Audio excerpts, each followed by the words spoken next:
चलो अभी हम लोग करेंगे electrolysis of aqueous NaCl using mercury as cathode. ठीक है,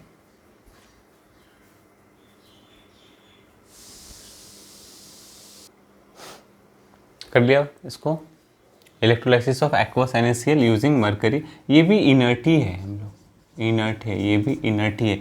इनर्ट में होता क्या क्या थोड़ा देखो, प्लैटिनम होता है, ग्रेफाइट होता है ना, प्लैटिनम ग्रेफाइट है ना, तो ये बात है, मरकरी, ये सब जान के रखो, ये होता है इनर्ट इलेक्ट्रोड। हाँ, तो NaCl का हम लोग अभी एक्वस NaCl, अब यहाँ पे कंसनट्रेटेड डाइल्यूट कुछ नहीं बोला है, तो हम लोग क्या समझ लेंगे, दिस इज कंसनट्रेटेड वाला NaCl है ना।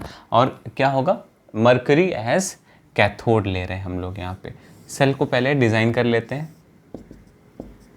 यहाँ पे NaCl डाला हुआ है, इसमें NaCl है, 2 इलेक्ट्रोड है, एक एनोड और एक क्या है, कैथोड। कैथोड जो बना हुआ है, this is made up of mercury. ठीक है, एनोड के बारे में कुछ बोला है क्या, नहीं, एनोड के बारे में कुछ नहीं बोला है, तो एनोड को मान लिया हमने इनर्ट, कोई प्लैटिनम ही मान लिया, ग्रेफाइट ही मान लिया। ठीक है, NaCl कैसे आयोनाइज होगा इसमें, जैसे इलेक्ट्रिसिटी, यहाँ ऑब्वियसली एक इलेक्ट्रिसिटी के साथ पोटेंशियल डिफरेंस लगाया हुआ है ना, NaCl डालें, Na plus and Cl minus में आयोनाइज होगा। वाटर भी है, वो भी आयोनाइज होगा, कैसे, H प्लस में एंड OH माइनस में आयोनाइज होगा। एनोड पे क्या जाएगा, एनोड पे क्या जाएगा, एनोड का टर्मिनल क्या होता है, पॉजिटिव, तो एनोड्स पे क्या माइग्रेट करेगा, दोनों में से कोई एक ही होगा, तो प्रेफरेंशियल ऑक्सीडेशन किसका होगा, इन दोनों में से प्रेफरेंशियल ऑक्सीडेशन किसका होगा, जिसका डिस्चार्ज पोटेंशियल कम है। हमने बहुत बार किया है, इन दोनों में डिस्चार्ज पोटेंशियल कम किसका होता है, Cl माइनस का, तो Cl माइनस एनोड पे जाएगा, Cl माइनस जो है वो एनोड की तरफ जाएगा और अपने चार्ज को वहाँ पे न्यूट्रलाइज करेगा। कैसे, तो नेगेटिव चार्ज है, एक इलेक्ट्रॉन लॉस करेगा और क्या बनाएगा, Cl।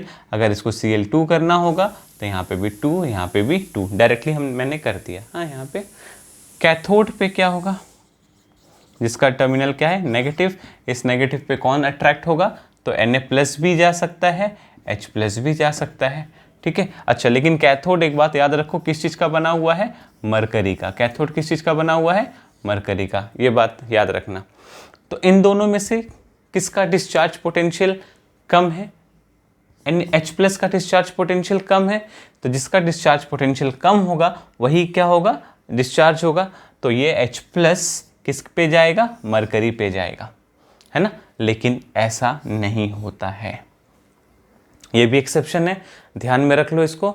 ऐसा क्यों नहीं हो रहा है, क्योंकि मरकरी अगर कहीं प्रेजेंट है ना, तो मरकरी का जो एफिनिटी होता है, मरकरी में जो सॉलिबिलिटी होता है मेटल्स का बहुत ज़्यादा होता है।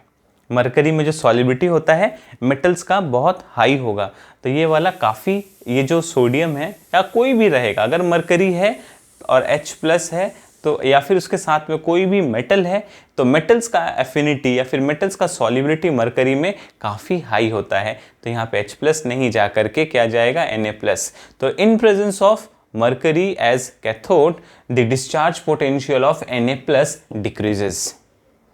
In presence of mercury as cathode, the discharge potential of Na plus decreases. तो Na plus का discharge potential कम होने की वजह से अब इन दोनों में से कौन सा वाला जाएगा, Na plus जाएगा। कहाँ जाएगा, Na plus, है ना। क्या करेगा वो, एक इलेक्ट्रॉन गेन करेगा और अपने आप को न्यूट्रल कर दिया, तो ये Na प्लस Na जो इस पे आया था, Na प्लस एक इलेक्ट्रॉन गेन करके न्यूट्रल हो गया और NaHg बन गया। NaHg बन गया मतलब क्या हो गया, ये सोडियम एमलगम बन गया। Sodium amalgam, what is an amalgam, amalgam is an alloy, है ना, जिसमें one of the constituent must be mercury. देखो ये एमलगम बन गया ना, ठीक है। तो ये बात याद देख लो एक बार अच्छे से।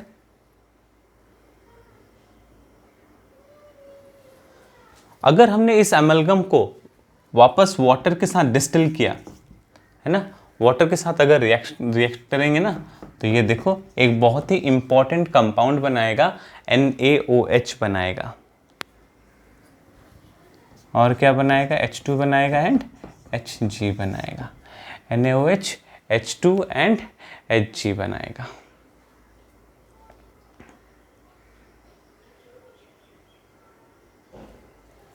इसको बैलेंस कर लो, 2 डालेंगे यहाँ पे तो यहाँ पे ये 2 हो जाएगा, यहाँ पे 2 डालेंगे तो ये भी 2 हो जाएगा।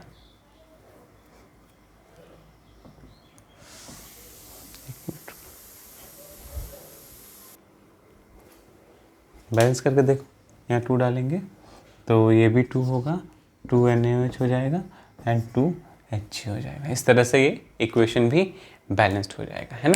तो यहाँ पे ध्यान रखने वाली, ये अलग सा कुछ है, ये ध्यान रखने वाला बात क्या है, अगर कहीं पे भी मरकरी एज कैथोड लिया है तो कुछ भी हो मेटल्स ही जाएगा उसमें, मेटल्स ही उसमें जा कर के डिस्चार्ज होगा और वो क्या बनाएगा, अमलगम। और फर्दर अमलगम को हम लोग अगर वाटर के साथ रिएक्ट कराएंगे तो देखो ये बहुत इंपॉर्टेंट एक कंपाउंड है, NaOH बनेगा, H2 गैस लिबरेट होगा एंड वापस से मरकरी बन जाएगा, है ना।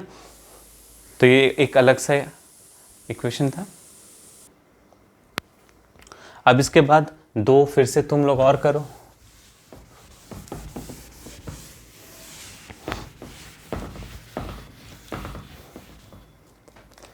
चलो, इलेक्ट्रोलाइसिस ऑफ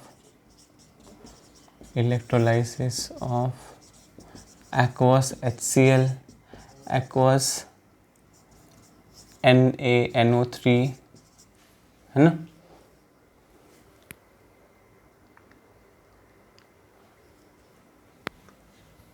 aqueous Na2SO4, है ना, टेकिंग प्लैटिनम एज इलेक्ट्रोड।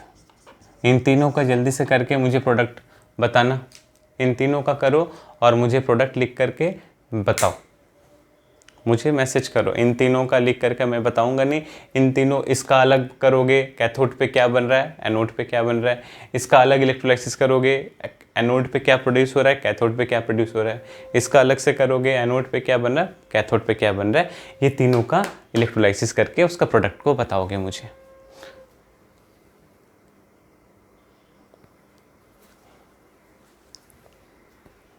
कर लिया ये, मुझे इसको करके सॉल्व करके मुझे व्हाट्सएप पे सेंड करोगे।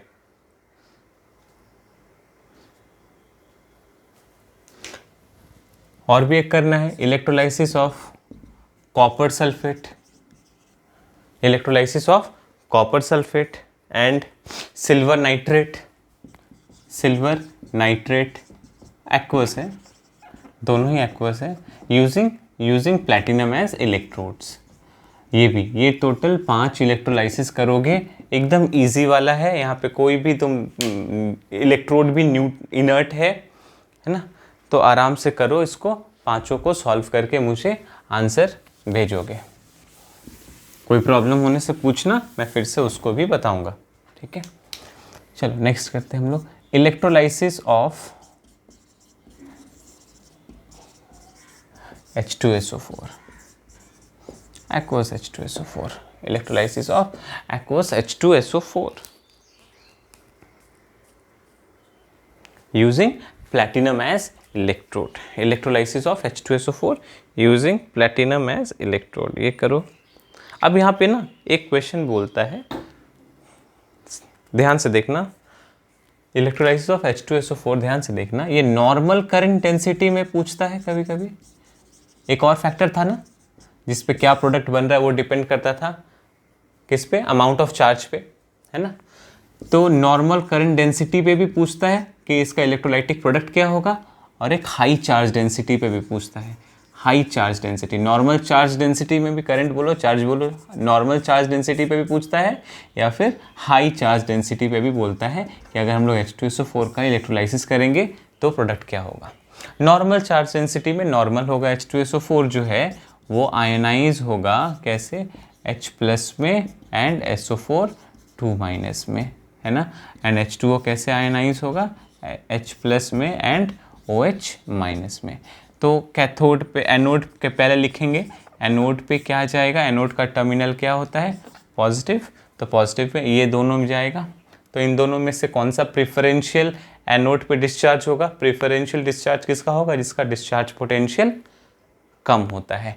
इन दोनों में डिस्चार्ज पोटेंशियल कम किसका है, याद हो गया होगा तुमको अब तक, OH माइनस का। तो OH minus 2OH minus 2 electron loss करेगा क्योंकि उसको न्यूट्रल होना है ना। और ये क्या बनाएगा sir, H2O plus half O2। ठीक है, कैथोड पे क्या होगा। अच्छा, एक और बात यहाँ पे मैं तुमको बताना चाहूँगा, ये देखो, इसको अगर प्रॉपरली बैलेंस करना है तो ये हाफ मोल की जगह पे अगर हमको 1 मोल लिखना है तो 2 से मल्टीप्लाई करना पड़ेगा। इस ऑक्सीजन को अगर O2 करना है तो हमें यहाँ पे 2 से मल्टीप्लाई करना होगा। तो सब में 2 से मल्टीप्लाई करो तो क्या आएगा, 2H2O, 2 से करेंगे तो 4 इलेक्ट्रॉन एंड 4 OH माइनस। ठीक है, तो ये पहले भी हमने लिखा था। OH माइनस को लिखने का तरीका क्या था, इस तरह से। तो अगर हमारे पास हमें पूछता है ये जो O2 प्रोड्यूस हुआ कितना प्रोड्यूस हुआ है, 1 मोल, मतलब 1 मोल मतलब कितना होगा, 32 ग्राम। और STP पे इसका वॉल्यूम क्या होगा, 22.4 लीटर वॉल्यूम होगा, है ना। तो इलेक्ट्रोलाइसिस किया हमने, तो इलेक्ट्रोलाइसिस कितना हमने इलेक्ट्रिसिटी पास किया होगा, सो दैट 1 मोल ऑक्सीजन मिला होगा हमको। 1 मोल बोल सकता है या फिर 32 ग्राम बोल सकता है या फिर 22.4 लीटर बोल सकता है STP पे। तो कितना हमने इलेक्ट्रिसिटी पास किया, देखो कितना, number of moles of electrons कितना इन्वॉल्व है, 4 मोल्स ऑफ इलेक्ट्रॉन्स इन्वॉल्व है। तो 1 मोल इलेक्ट्रॉन मतलब होता है 1 फैराडे इलेक्ट्रिसिटी। तो 4 मोल इलेक्ट्रॉन्स मतलब कितना हो जाएगा, 4 फैराडे इलेक्ट्रिसिटी। तो in order to obtain 1 mole of O2 we require 4 faraday of 4 mole of electron मतलब क्या, 4 फैराडे ऑफ इलेक्ट्रिसिटी। ठीक है, अब यहाँ पे क्वेश्चन चेंज कर सकता है, 32 ग्राम बोला है, बोलेगा 16 ग्राम ऑक्सीजन चाहिए, है ना। उसके लिए हमें कितना इलेक्ट्रिसिटी का जरूरत है। तो 32 ग्राम के लिए इलेक्ट्रिसिटी कितना जरूरत होगा स्टूडेंट्स बताओ, 32 ग्राम के लिए इलेक्ट्रिसिटी कितना हो जाएगा, 2 फैराडे, राइट।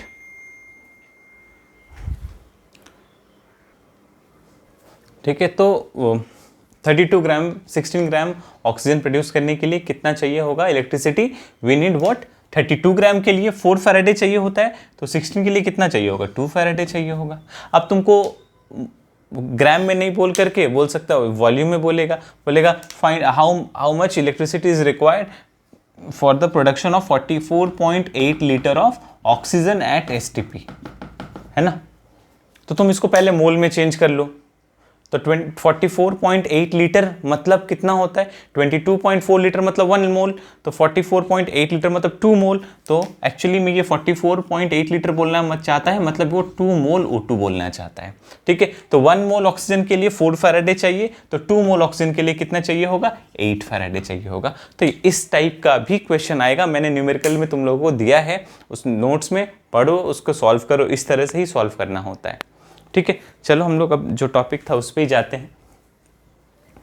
हाँ, H2SO4, इस तरह से हम लोग नॉर्मल चार्ज डेंसिटी में H2SO4 का एनोड पे ये रिएक्शन होगा। कैथोड पे क्या रिएक्शन होगा, कैथोड पे क्या होगा, कैथोड का टर्मिनल क्या होता है, नेगेटिव, तो इस पे पॉजिटिव। इन दोनों में एक ही चीज़ है, पॉजिटिव में तो H प्लस ही जाएगा, इलेक्ट्रॉन गेन करेगा और H बनाएगा। अगर 2 लेंगे ये 2 होगा, तो यहाँ पे ये 2H मतलब कि हम लोग उसको H2 बोल सकते हैं, 2H मतलब उसको H2 बोल सकते हैं। बैलेंस करने के लिए 4 इलेक्ट्रॉन है, यहाँ पे 2 इलेक्ट्रॉन है, बैलेंस करने के लिए इसको हम लोग और 2 से मल्टीप्लाई कर देंगे तो 4 एंड ये 2H2 हो जाएगा, और दोनों को ऐड कर दो तो नेट रिएक्शन पता चल जाएगा, है ना। अच्छा, अभी देखो हाई चार्ज डेंसिटी में क्या होगा। ये तो मैंने नॉर्मल चार्ज डेंसिटी बोला, अगर तुमको फिर से एक बार समझो, अगर तुमको जस्ट बोल दिया इलेक्ट्रोलाइसिस ऑफ H2SO4 करो तो नॉर्मल चार्ज डेंसिटी वाला ही करना होगा। अगर हाई चार्ज डेंसिटी वाला बोलेगा तो वहाँ पे मेंशन किया रहेगा हाई चार्ज डेंसिटी में H2SO4 का इलेक्ट्रोलाइटिक प्रोडक्ट क्या फॉर्म होगा। हाई चार्ज डेंसिटी में इसका जो आयोनाइजेशन होता है ना H2SO4 का, यही थोड़ा अलग होता है, वो H+ एंड HSO4- में आयोनाइज होता है। डिफरेंस को समझो। H2SO4 किस तरह से आयोनाइज हो रहा था, H2SO4 आयोनाइज हो रहा था 2H plus and SO4 2 minus में, नॉर्मल चार्ज डेंसिटी में। But in case of high charge density H2SO4 will ionise as H plus and HSO4 minus. ठीक है, एंड वाटर का तो पता ही है ये कैसे आयोनाइज होगा, H plus and OH minus. ये सीखने वाली बात है हाई चार्ज डेंसिटी पे। ठीक है, यहाँ पे एनोड पे क्या रिएक्शन होगा, एनोड पे जिसका टर्मिनल क्या होता है, एनोड का पॉजिटिव, इन दोनों में से कौन सा जाएगा। तो ये थोड़ा अलग सा है, हमने नहीं पढ़ा था बाईसल्फेट का। बाईसल्फेट का डिस्चार्ज पोटेंशियल कम होता है, क्योंकि बहुत कम यूज़ होता है इसलिए हमने वहाँ पे नहीं लिखा था, क्योंकि इतने सारा याद रखना पॉसिबल नहीं है। HSO4 माइनस का डिस्चार्ज पोटेंशियल कम होता है, तो ये एनोड पे जाएगा और न्यूट्रलाइज करेगा खुद को, कैसे, बाय लूजिंग 1 इलेक्ट्रॉन, और क्या बनाएगा, HSO4। एक्चुअली में अगर ये 2 होता है, 2 लेते हैं तो ये बनाता है H2S2 and O8, H2S2 and O8। इसका नाम है peroxy di sulphuric acid, peroxy di sulphuric acid इसका नाम है। ठीक है, कैथोड पे क्या होगा, एनोड पे तो पता चल गया ना। कैथोड पे क्या होगा, सिंपल सा, कैथोड पे टर्मिनल नेगेटिव होता है तो पॉजिटिव वाला कोई भी जाएगा, दोनों H प्लस ही है तो वो H प्लस इलेक्ट्रॉन गेन करेगा, और H अगर दो लेंगे तो ये H2 बन जाएगा, H2 गैस लिबरेट होगा, है ना। ये जो परऑक्सीडाइज सल्फ्यूरिक एसिड है इसका इंपॉर्टेंस क्या है, परऑक्सीडाइज सल्फ्यूरिक एसिड